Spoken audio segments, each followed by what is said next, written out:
Hi there, welcome to Halftime Huddle. A little bit later today. I wanted to make sure that I got some useful information for you guys today. As I said, if you watched the little pre-intro, we're going to talk a little bit about. Well, first of all, I'll ask you a couple of questions. How many of you? I mean, do you use Facebook ads or any of the other kind of ads? Have you noticed a change in costs? Have you noticed that Facebook is not as good at getting a good rounded understanding of its customers anymore. We will talk a little bit about why that is and what we can do about it, maybe. So, if you haven't been here before, if you've not been in the Halftime Huddle before, my name's Mark Webb. I'm a small business coach from AGame Masterminds, and AGame Masterminds is a business that gives the opportunity for excuse me, small business owners to leverage the expertise and experience of other small business owners through mastermind groups and memberships, etc. So they can all grow together and they can all help each other. The halftime huddle is an opportunity halfway through the week, give or take an hour or two. uh, excuse me, big old cough. I hope you didn't mind that. For those people in the UK or in Central Europe, we're middle of the week, hump day, middle of the hump day, so a hump of a hump day, and it's an opportunity to just give yourself a little bit more of a get on going for some tips and tricks for the second half. So this is my opportunity to spend a little bit of time in front of you, talking about some opportunities, talking about some changes, talking about some maybe some news, and we'll also get some conversations with other small business owners, which gives me the ideal sort of opportunity. If you'd like to come along, or you know someone who we'd like to talk to, please let us know. But back to the hook at the beginning. Facebook ads. Facebook was the king of data. Facebook and Google, great data gatherers.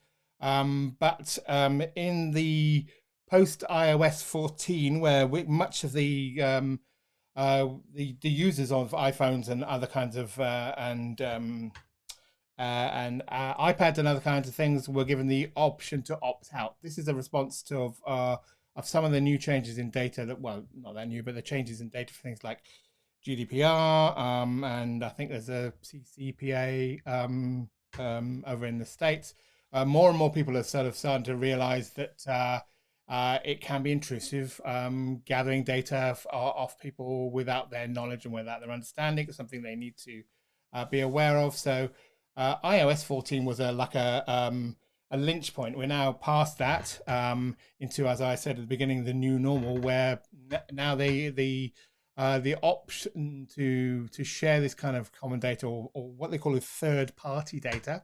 I'll explain a little bit about what the different types of data there are, but third-party data with other people is becoming more and more sparse as more and more people are sort of opting out. Even if you notice, more and more websites are giving you the option to just do cookies and simple cookies, etc. So it is a different time now. It is much in the way as there's pre-COVID and post-COVID. There's now a sort of pre-iOS 14 and post-iOS 14, and we're now in the post-iOS 14 new normal with regards to data. So let's just sort of back up a little bit. The they talk about sort of three types of data, and the first part is first party data, which is the data you gather through interactions and behaviors on your websites. And again, like I said, GDPR and other kinds of options are giving you the same option for people to start to opt out of giving you that kind of behavioral data, which isn't necessarily relevant to performing your business tasks. So it's a piece of data that isn't relevant. So it's a piece of data that's potentially the business customer can say, no, we don't like to. Have you noticed when they do things on websites now, it's talking about marketing and non-marketing data. So marketing data in terms of behavior data. So even first-party data is getting difficult to gather. There's a thing called second-party data, which is essentially data gathered by other people. You can potentially, you may have seen people on the streets gathering survey data, currently I'm in the process of doing a radio data, radio listening data study, and it's pretty boring because I don't listen to the radio too much. So they will gather essentially that I'm a person who never listens to the radio, or very rarely, apart from in the car. But that kind of data then can be shared with other people potentially, if you give the option to be able to share that. So that's second party data, so you can get some kind of behavioral data through those kind of surveys.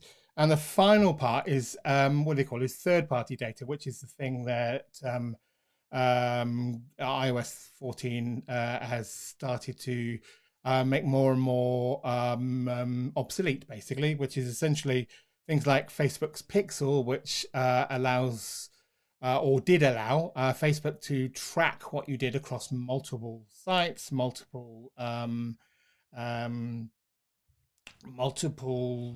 interactions on your phone, etc. It's like the thing where you turn up on a website and there's an advert down the side of the same sort of advert you see if you were in Facebook, the same sort of advert you would see in some other website, and it looks like you're being followed by these people. And that's a result of third-party data understanding your behavior and understanding who you are as you move around the environment. And that kind of thing is becoming more and more obsolete with iOS. One of the major, especially phone, one of the major phone iPhones is a huge market, and the iPhone data is a huge amount of data, and that's no longer mostly available because people tend to opt out. Getting more control of the data, which is fine, which is cool, and it allows people to control what people like to know and what they don't like to know. Because much as it's good to have an understanding of being able to get the right sort of ad, so you turn up on a website and you get an ad that's relevant to you rather than an ad that isn't, then essentially there are some pros and there's some cons, but now it seems like less and less of that is happening. So we're at a stage where it's getting, the only option probably you're going to get is to leverage your first party data, which is starting to degrade as well, because more and more people are not opting into the marketing data. So what do you do about it? There is another type of data which was coined by Foresters, I think, which is called zero-party data, and this is a little bit more explicit. It gets down to the opt-in where your customers or your audience or the people who are interacting with you actually voluntarily share data with you. It's the sort of things where they willingly will share. For instance, you've seen on the website where they'll say do a quick 1-minute survey on the sort of things. For instance, let's think of a bit of an example. Oh, that's me. Where have I gone?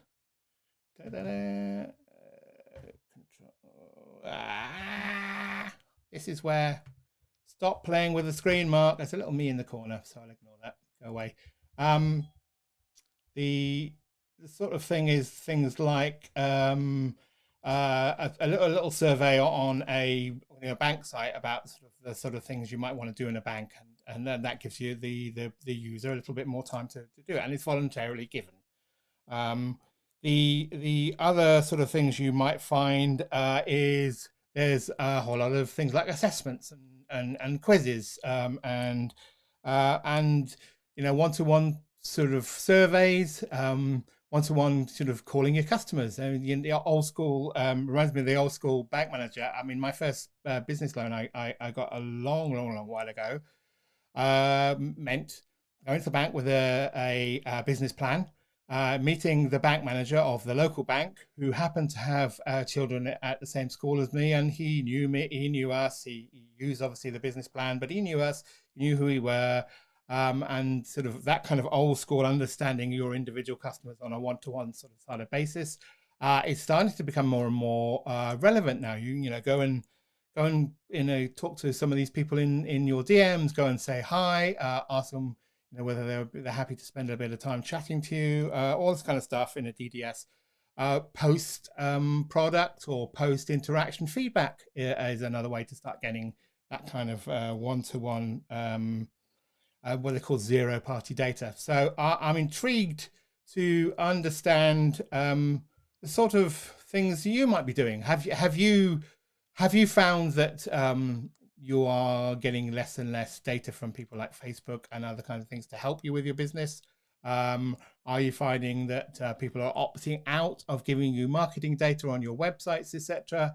And you're now having to find other ways to understand the behavior of your customers, understanding, and this isn't necessarily in a Machiavellian understanding what they do so you can pull some strings and make them do things they don't want to, but it's understanding your customers so that you can provide them with the services relevant to them. So one of the, like I said, are you doing anything about that? Have you started to think about what you can do to start to interact with your customers on a more intimate or more personal nature by, asking them assessments, sending them emails every so often to ask them, where you're doing, what you're doing, how you're doing, is there any problems you're having, what's your biggest problem, all this kind of stuff that gets explicit responses back from your customers.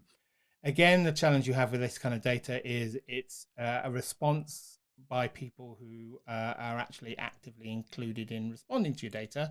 But on the back end of those people who are actively trying to interact with you are people who are actively maybe wanting to do some things with your business. So it may or may not be like a generic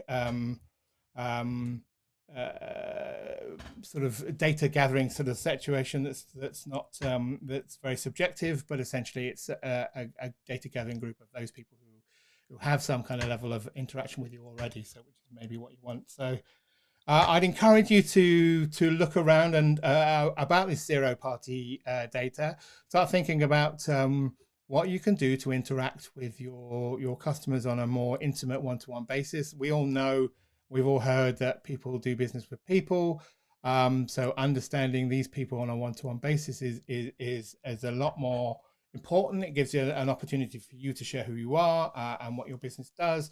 You to understand your customers and what their needs are, so you can actually tailor your products to ensure that you can help solve the problems that they really have rather than the problems you think they have in your head. So it's not a bad thing. I think in the long run it will get people who are providing products that are a lot more tailored, a lot more useful to their individual cohort of potential customers, because they'll be talking to them one-on-one. I mean, the whole thing it gets a bit sort of depressing in the pre-iOS age, where it's all about sort of the computer says no sort of thing, because if you don't fit a particular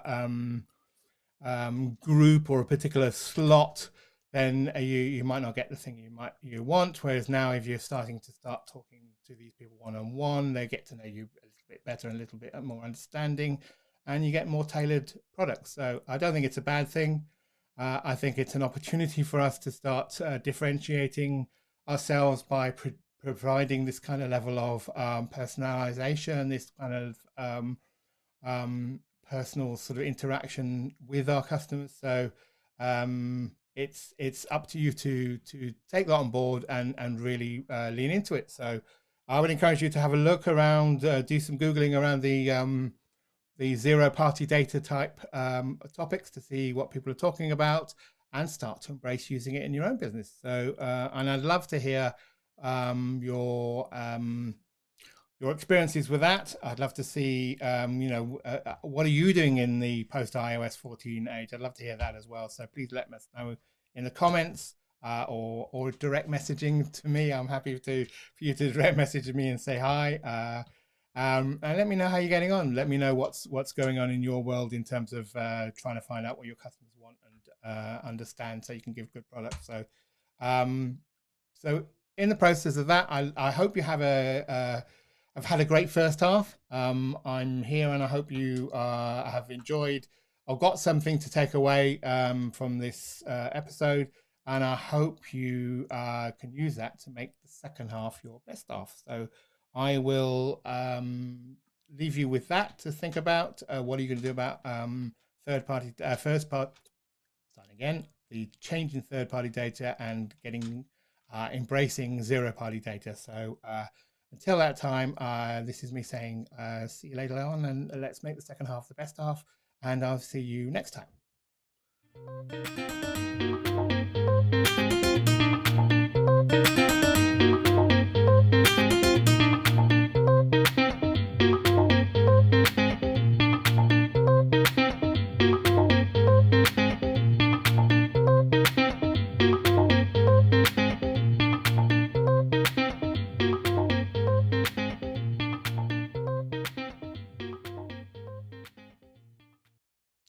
Hi there, me again. I hope you found some use out of today's episode. Um, if you want to know some more about zero party data, then do let me know and say hi. If you would like for me to talk about some other topics around just doing business as a small business owner, then please let me know. And also, I'm very keen to. I mean, part and parcel of what the AGamers is on is leveraging the experience and expertise of other people. So if you know anybody who you think might be really great to spend a bit of time conversing with and having a conversation with, then please let me know. If you'd love to come on and chat as well, that would be brilliant. Again, let me know in the either DMs or the comments below. If you think there are other people out there who you think might benefit from an understanding of what zero party data in this particular instance, or other kinds of things that we talk about in the halftime huddle, please share this.